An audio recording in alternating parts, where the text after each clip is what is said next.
नमस्कार साथियों, मैं नवीन कुमार आप सभी का स्वागत करता हूं हमारे एन के सर विद्यापीठ यूट्यूब चैनल पर। तो साथियों, child development and pedagogy CTET जुलाई 2024 के लिए मैं आपके लिए दोस्तों 30 अति महत्वपूर्ण प्रश्न लेके आया हूं दोस्तों। इससे पहले दोस्तों हमने 31 पार्ट करा दिए हैं, आप उन वीडियो को भी हमारे चैनल पर जाकर देख सकते हैं दोस्तों। तो चलिए दोस्तों स्टार्ट करते हैं हमारी वीडियो को दोस्तों। तो देखिए दोस्तों, पहला क्वेश्चन है दोस्तों हमारा, शिक्षार्थी जो पहले सीख चुके हैं उसकी पुनरावृत्ति और प्रत्यास्मरण में शिक्षार्थियों की मदद करना महत्वपूर्ण है दोस्तों। क्योंकि दोस्तों ऑप्शंस ए, नई जानकारी को पूर्व जानकारी से जोड़ना सीखने को समृद्ध बनाता है। ऑप्शंस बी, पूर्व पाठों को दोहराने का यह प्रभावी तरीका है। ऑप्शन सी, यह शिक्षार्थियों की स्मृति को बढ़ाता है जिससे सीखना सुदृढ़ होता है। ऑप्शंस डी, यह किसी भी कक्षा अनुदेशन के लिए एक सुविधाजनक शुरुआत है दोस्तों। ऑप्शन दो देखिए दोस्तों, इसका आंसर हो जाता है हमारा, नई जानकारी को पूर्व जानकारी से जोड़ना सीखने को समृद्ध बनाता है दोस्तों। अगला क्वेश्चन देखते हैं दोस्तों, आपकी कक्षा में कुछ बच्चे हैं जो गलतियां करते हैं। इस परिस्थितियों का आपके विश्लेषण के अनुसार इनमें से कौन सा कथन सर्वाधिक उपयुक्त है दोस्तों। ऑप्शन ए, बच्चों का बुद्धि स्तर निम्न है या बच्चों ने अभी तक संकलनात्मक स्पष्टता प्राप्त नहीं की है तथा आपको अपनी शिक्षण विधि पर चिंतन करने की आवश्यकता है।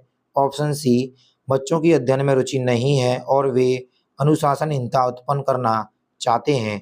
ऑप्शन डी, बच्चों को आपकी कक्षा में प्रोन्नत नहीं करना चाहिए था दोस्तों।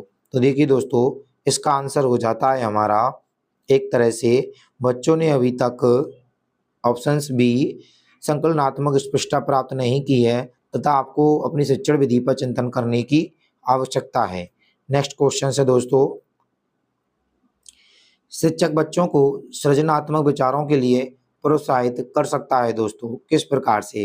उन्हें बहुविकल्पी प्रश्न देकर, उन्हें समस्या समाधान के लिए प्रेरित तरीकों से सोचने के लिए कहकर, या उन्हें उत्तर कंठस्थ करने के लिए कहकर, या उनसे प्रत्यास्मरण आधारित प्रश्न पूछकर दोस्तों।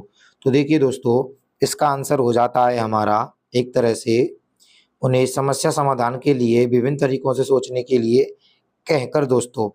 अगला क्वेश्चन है दोस्तों,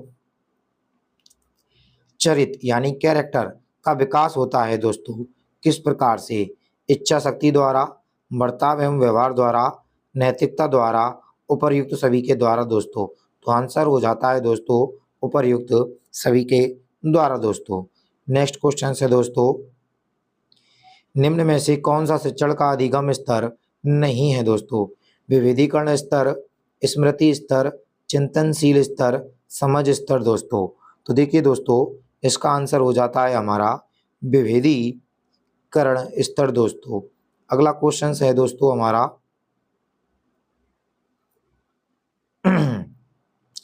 यदि एक विद्यार्थी कक्षा में भाग लेने से संकोच करता है तो आप क्या करेंगे दोस्तों?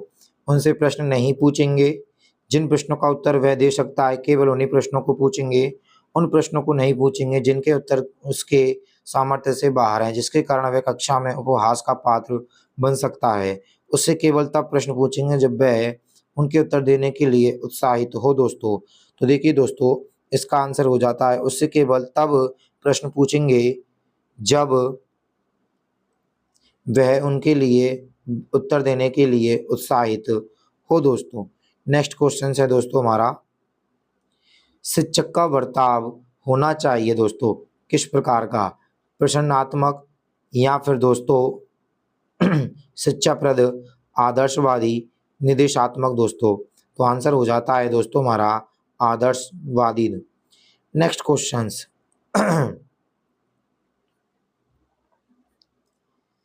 अभिप्रेरणा के सिद्धांतों के अनुसार एक शिक्षक के द्वारा सीखने को समृद्धि कर सकता है दोस्तों। ऑप्शन ए, विद्यार्थियों से वास्तविक अपेक्षाएं रखने। ऑप्शन बी, अपेक्षाओं का एक रूप स्तर रखने। ऑप्शन सी, विद्यार्थियों से किसी प्रकार की अपेक्षाएं ना रखने। ऑप्शन डी, विद्यार्थियों से बहुत अपेक्षाएं रखने दोस्तों। तो देखिए दोस्तों, इसका आंसर हो जाता है विद्यार्थियों से वास्तविक अपेक्षाएं रखना दोस्तों। ओके, चलिए अगला क्वेश्चन देखते हैं दोस्तों। सहयोगी अधिगम में अधिक उम्र के प्रवीण विद्यार्थी छोटे और कम निपुण विद्यार्थियों की मदद करते हैं। इससे ऑप्शन ए गहन प्रतियोगिता होती है, ऑप्शन बी उच्च नैतिक विकास होता है, ऑप्शन सी समूहों में द्वंद्व होता है, ऑप्शन डी उच्च उपलब्धि और आत्मसम्मान विकसित होता है। तो देखिए दोस्तों, इसका आंसर हो जाता है हमारा एक तरह से उच्च उपलब्धि और आत्मसम्मान विकसित होता है। ओके, चलिए अगला क्वेश्चन देखते हैं दोस्तों। बच्चे फिल्मों में दिखाए गए हिंसात्मक व्यवहार को सीख सकते हैं। यह निष्कर्ष निम्नलिखित में से किस मनोवैज्ञानिक द्वारा किए गए कार्य पर आधारित हो सकता है। तो देखिए दोस्तों, ऑप्शन ए है Edward L Thorndike, option B JB Watson, option C Albert Bandura, option D Jean पियाजे। तो देखिए दोस्तों, इसका आंसर हो जाता है एल्बर्ट बंडूरा दोस्तों। Okay, next questions. एक विद्यार्थी कहता है उसका दादा आया है। एक शिक्षक के नाते आपकी प्रतिक्रिया होनी चाहिए। ऑप्शन ए दादा आया है की जगह दादाजी आए हैं कहना, या फिर आप अपनी भाषा पर ध्यान दीजिएगा, या अच्छा उसके दादाजी आए हैं, या बच्चे आप सही वाक्य नहीं बोल रहे हैं। तो देखिए दोस्तों, इसका आंसर हो जाता है अच्छा दादाजी आए हैं दोस्तों। Next questions. मिश्रित आयु वर्ग वाले विद्यार्थियों की कक्षा से व्यवहार वाले शिक्षक के लिए खाली जगह का ज्ञान सर्वाधिक महत्वपूर्ण है दोस्तों। ऑप्शन ए उनके अभिभावकों का व्यवसाय, ऑप्शन बी सामाजिक आर्थिक पृष्ठभूमि, ऑप्शन सी सांस्कृतिक पृष्ठभूमि, ऑप्शन डी विकासात्मक अवस्थाएं दोस्तों। तो देखिए दोस्तों, इसका आंसर हो जाता है विकासात्मक अवस्थाएं। Okay, next questions.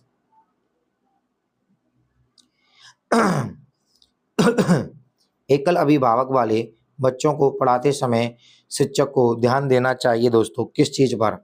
तो देखिए दोस्तों, ऑप्शंस हैं स्तर और एक रूप वातावरण उपलब्ध कराना चाहिए, या फिर एक तथ्य को अनदेखा करना चाहिए और ऐसे बच्चों के साथ अन्य बच्चों के समान व्यवहार करना चाहिए, या फिर इस प्रकार के बच्चों के साथ भिन्न प्रकार से व्यवहार करना चाहिए, या ऐसे बच्चों को कम गृह कार्य देना चाहिए दोस्तों।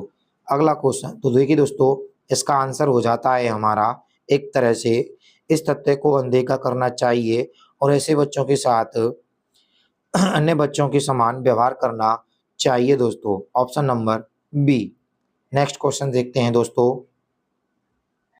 नेक्स्ट क्वेश्चन है दोस्तों हमारा निम्नलिखित में से कौन सा अधिगम को अधिकतम करने के लिए सर्वाधिक उचित है। ऑप्शन ए शिक्षिका को अपनी संज्ञानात्मक शैली के साथ साथ अपने शिक्षार्थियों की संज्ञानात्मक शैली की पहचान करनी चाहिए।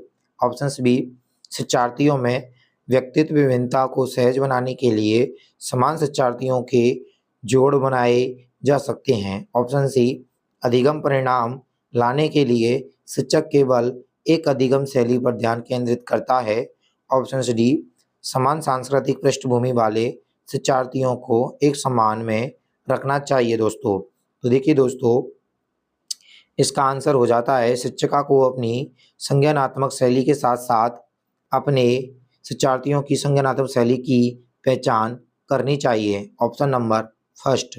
नेक्स्ट क्वेश्चन है दोस्तों, खाली जगह अतिरिक्त निम्नलिखित सभी सीखने के रूप में आकलन करने को बढ़ा देते हैं दोस्तों। ऑप्शन ए शिक्षार्थियों का आंतरिक पृष्ठपोषण लेने के लिए कहना, अवसर लेने हेतु शिक्षार्थियों के लिए एक सुरक्षित वातावरण का निर्माण करना, या पढ़ाए गए विषय पर मनन करने के लिए शिक्षार्थियों को कहना, या फिर जितनी संभावना हो शिक्षार्थियों का लगातार परीक्षण लेना दोस्तों। तो देखिए दोस्तों, इसका आंसर हो जाता है जितनी संभावना हो शिक्षार्थियों का लगातार परीक्षण लेना दोस्तों। नेक्स्ट क्वेश्चन है, जब एक बावर्ची खाना पकाते समय खाने को चखता है तो वह खाली जगह के समान है। सीखने का आकलन, सीखने के लिए आकलन, सीखने के रूप में आकलन, आकलन और सीखना दोस्तों। तो देखिए दोस्तों, इसका आंसर हो जाता है सीखने के लिए आकलन दोस्तों। नेक्स्ट क्वेश्चंस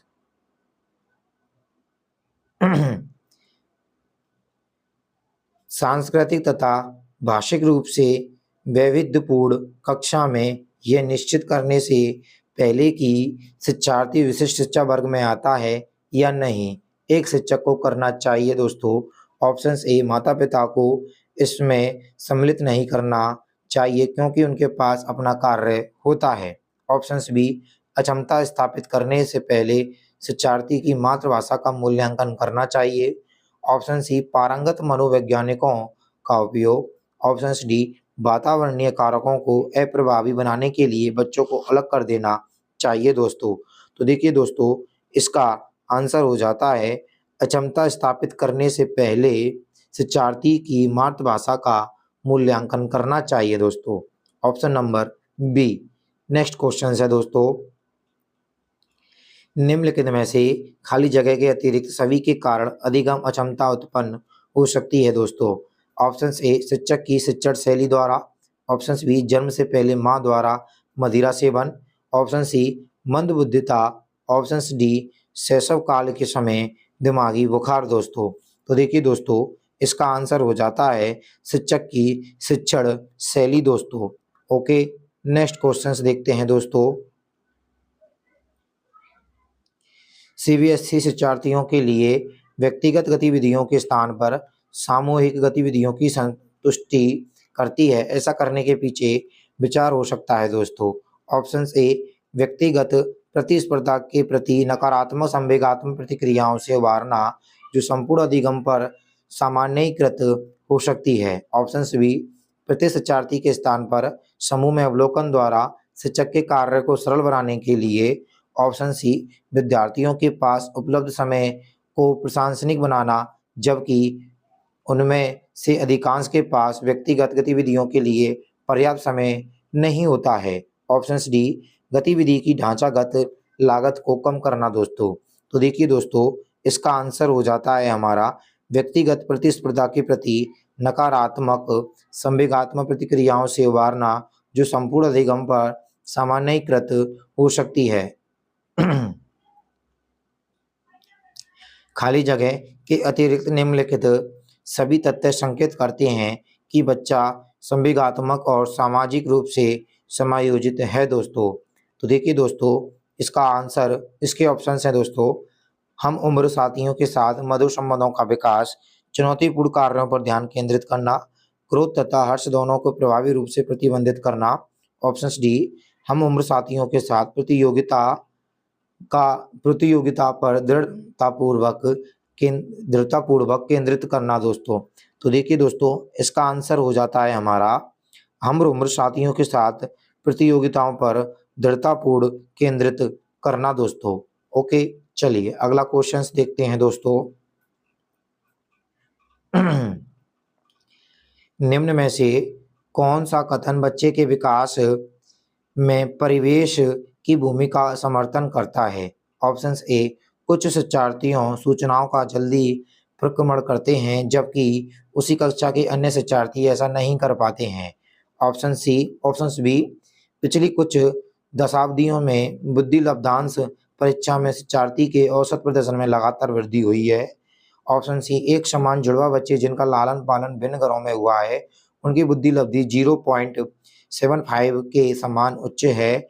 यहाँ शारीरिक रूप से स्वस्थ बच्चे अक्सर नैतिक रूप से में अच्छे पाए जाते हैं। तो देखिए दोस्तों, इसका आंसर हो जाता है हमारा पिछली कुछ दशाब्दियों में बुद्धि लब्धांश परीक्षा में शिक्षार्थियों के औसतन प्रदर्शन में लगातार वृद्धि हुई है दोस्तों। अगला क्वेश्चन है दोस्तों, अध्यापन के समय अध्यापक को निम्नलिखित में से किसका सर्वाधिक ध्यान रखना चाहिए दोस्तों। ऑप्शन से विद्यार्थी की पारिवारिक पृष्ठभूमि। ऑप्शन सी, विद्यार्थी की आयु। ऑप्शन सी, व्यक्तित्व विभिन्नता। ऑप्शन डी, विषय वस्तु। तो देखिए दोस्तों, इसका आंसर हो जाता है व्यक्तित्व विभिन्नता दोस्तों।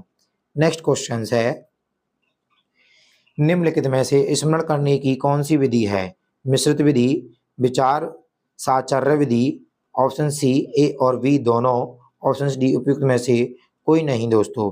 तो आंसर हो जाता है दोस्तों ए और बी दोनों दोस्तों। नेक्स्ट क्वेश्चन है दोस्तों बहुशिक्षण शास्त्रीय तकनीकें, वर्गीकृत अधिगम सामग्री, बहु आकलन तकनीकें तथा परिवर्तनीय जटिलता एवं सामग्री का स्वरूप निम्नलिखित में से किससे संबंध है दोस्तों। ऑप्शन ए पारिवारिक शिक्षण, ऑप्शन बी सार्वभौमिक शिक्षण, ऑप्शन सी उपचारात्मक शिक्षण, ऑप्शन डी विभेदित अनुदेशन दोस्तों। तो देखिए दोस्तों इसका आंसर हो जाता है हमारा विभेदित अनुदेशन दोस्तों। अगला क्वेश्चन है दोस्तों निम्नलिखित में से प्रतिभाशाली अधिगमकर्ताओं के लिए क्या समुचित है। ऑप्शन ए बुनियादी तौर पर उनकी मस्तिष्कीय शक्ति के कारण ही उनका महत्व है, ऑप्शन बी वे अन्य को भी कुशल प्रभावी बनाते हैं तथा सहयोगी अधिगम के लिए आवश्यक है, ऑप्शन सी वे सदैव अन्यों का नेतृत्व करते हैं और कक्षा में अतिरिक्त उत्तरदायित्व ग्रहण करते हैं, ऑप्शन डी अपनी उच्च स्तरीय संवेदनात्मकता के कारण वे भी निम्न श्रेणी पा सकते हैं। तो देखिए दोस्तों इसका आंसर है अपनी उच्च स्तरीय संवेदनात्मकता के कारण वे भी निम्न श्रेणी के पा सकते हैं। नेक्स्ट क्वेश्चन है दोस्तों परिपक्व विद्यार्थी होते हैं दोस्तों किस प्रकार के। तो देखिए दोस्तों ऑप्शन ए कठिन परिस्थितियों में भी अध्ययन से विचलित नहीं होते हैं, इस बात में विश्वास करते हैं कि उनके अध्ययन में भावनाओं का कोई स्थान नहीं है, ऑप्शन सी अपनी बौद्धिकता के साथ अपने सभी प्रकार के द्वंद्वों का शीघ्र समाधान कर लेते हैं, ऑप्शन डी अपने अध्ययन में कभी कभी भावनाओं की सहायता चाहते हैं। तो देखिए दोस्तों इसका आंसर हो जाता है हमारा एक तरह से पूरी तरह से अपने अध्ययन में कभी कभी भावनाओं की सहायता चाहते हैं। नेक्स्ट क्वेश्चन है निम्न में से कौन अधिगमकर्ता को अधिक स्वतंत्रता प्रदान करता है, संरचनावाद, क्रियाशीलतावाद, व्यवहारवाद, सृजनशीलतावाद। तो देखिए दोस्तों इसका आंसर हो जाता है सृजनशीलतावाद दोस्तों। नेक्स्ट क्वेश्चन है दोस्तों हमारा एक शिक्षिका दो एक समान गिलासों को प्रदर्शित करती है जो जूस की एक समान मात्रा से भरे हुए हैं, वह उन्हें दो भिन्न गिलासों में खाली करती है, उनमें से एक लंबा है और दूसरा चौड़ा है, वे दोनों को उस गिलास की पहचान करने के लिए कहती है जिसमें जूस ज़्यादा है। उस बच्चे प्रत्युत्तर उत्तर देने की लंबे गिलास में जूस ज़्यादा है। शिक्षिका के बच्चों को खाली जगह कठिनाई है दोस्तों। ऑप्शन ए संयोजन समायोजन, ऑप्शन बी अहम केंद्रित, ऑप्शन सी बी केंद्रित, ऑप्शन डी पलटावी दोस्तों। तो देखिए दोस्तों इसका आंसर हो जाता है हमारा एक तरह से दोस्तों विकेंद्रीकरण। अगला क्वेश्चन गैगने निम्न में से किससे संबंधित हैं, अधिगम का श्रेणी क्रम, अधिगम के सिद्धांत, अधिगम का मूल्यांकन, अधिगम का प्रबंधन दोस्तों। तो देखिए दोस्तों इसका आंसर हो जाता है अधिगम का श्रेणी क्रम दोस्तों। तो देखिए दोस्तों आइए आज अगला क्वेश्चन है हमारा एक शिक्षक विद्यार्थियों को अनुप्रेरित कर सकता है, ऑप्शन ए पुरस्कार देकर, ऑप्शन बी सही मार्गदर्शन कर कर, या ऑप्शन डी उदाहरण देकर, ऑप्शन डी कक्षा में भाषण देकर दोस्तों। तो देखिए दोस्तों इसका आंसर है हमारा पुरस्कार देकर दोस्तों। तो देखिए दोस्तों ये हो जाते हैं आपके और 30 अति महत्वपूर्ण प्रश्न दोस्तों। इससे आगे की वीडियो दोस्तों आपको नेक्स्ट पार्ट में मिलेगी दोस्तों। तब तक के लिए दोस्तों अगर आपने हमारे चैनल को सब्सक्राइब नहीं किया है तो प्लीज़ हमारे चैनल को सब्सक्राइब कर लीजिए, बेल आइकन को प्रेस कर लीजिए जिससे आप अपने सीटेट की तैयारी अच्छी कर सकें दोस्तों। धन्यवाद दोस्तों।